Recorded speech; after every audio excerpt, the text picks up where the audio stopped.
کابینہ کے تحت سارے وزیروں نے ایک لنڈن سے فنڈز آئے تھے، اس کو سائن آف کیا تھا اور اس میں وہ کہتے ہیں کہ فائدہ ہوا اور گورنمنٹ آف پاکستان کو نقصان ہوا، جو کہ وجہ بات ہے۔ اور جن جن وزیروں نے سائن کیا تھا، ساری کابینہ نے سائن کیا تھا، اس میں میرا بھی اپروول تھا، لیکن اس میں شیرین مزاری صاحبہ اور میں نے کویسچن ریز کیے تھے۔ شہزاد اکبر صاحب نے پریزنٹیشن دی تھی۔ وہ فنڈ جو تھے 190 ملین پاؤنڈ تھے، جو کہ میرے خیال سے 30 ارب روپے بنتے ہیں۔ 30 ارب روپے انہوں نے ہمیں آ کے کہا کہ یہ سیلڈ انویلپ ہے، اور سیلڈ انویلپ کے اندر ایک ملک اس میں انوالوڈ ہے جدھر سے یہ پیسے آنے ہیں، اور اس ملک کے ساتھ ہماری کوئی انڈرسٹینڈنگ ہے جس کے تحت، یہ ان کی کہانی تھی شہزاد اکبر صاحب کی، یا ان کی اسٹیٹمنٹ تھی، یا انہوں نے جو بریفنگ دی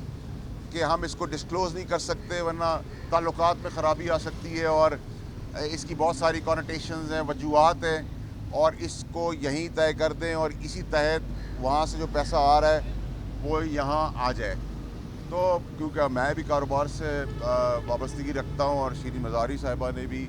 اور if I am not wrong میرے خیال سے فواد نے بھی کویسچن ریز کیا تھا۔ اس کویسچن کے اوپر ویسے ہی بڑی ہمارے سوال پہ، میرے سوالوں پہ تو بہت تکلیف ویسے ہی ہوتی تھی،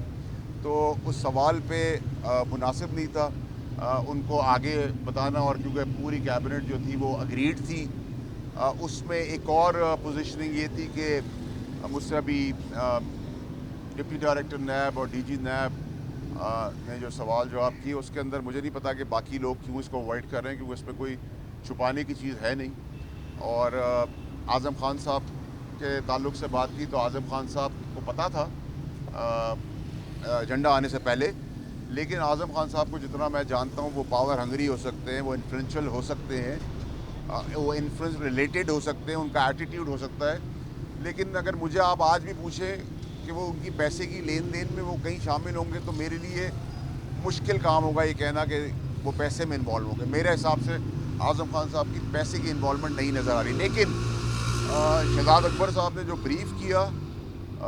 اور کابینہ کو کانفرنس میں لیا، اور کابینہ کے اندر کوئی اس پہ ڈیبیٹ نہیں ہوئی، کوئی ڈیٹیل ڈسکشن نہیں ہوا، اس پہ کوئی کاغذات پریزنٹ نہیں ہوئے، اور یہ پھر ایک ملک کے سر کے اوپر رکھ کے کہانی دی گئی۔ اور میرا یہ بھی ماننا ہے کہ جس طرح ہمیں کہانی سنائی گئی تھی اس وقت عمران خان صاحب کو بھی اسی وقت سنائی گئی، اور باقی جیسے مطمئن ہوئے لوگ ویسے ہی وہ بھی مطمئن ہوئے، اور کیبنٹ کا فیصلہ میجورٹی کے اوپر ہوتا ہے، تو کوئی کیبنٹ میں چیز سائن نہیں ہوتی، کیبنٹ اپروول ہوتا ہے، تو میجورٹی نے جو اپروول دیا اس اپروول کے تحت ہم بھی اس میں شامل تھے۔ اگر آج آپ مجھ سے سوال کریں گے اس وقت کے تحت بھی اور آج کے تحت بھی، تو میرا سوال یہی ہوگا کہ یہ بلا وجہ ایک غلط کام کابینہ سے کروایا گیا، اور اب کیونکہ شہزاد اکبر صاحب یہاں موجود نہیں ہیں، اور یہ بات کابینہ کے اندر ہی میں نے میٹنگ میں کہا تھا، اگلی میٹنگ میں جب میرا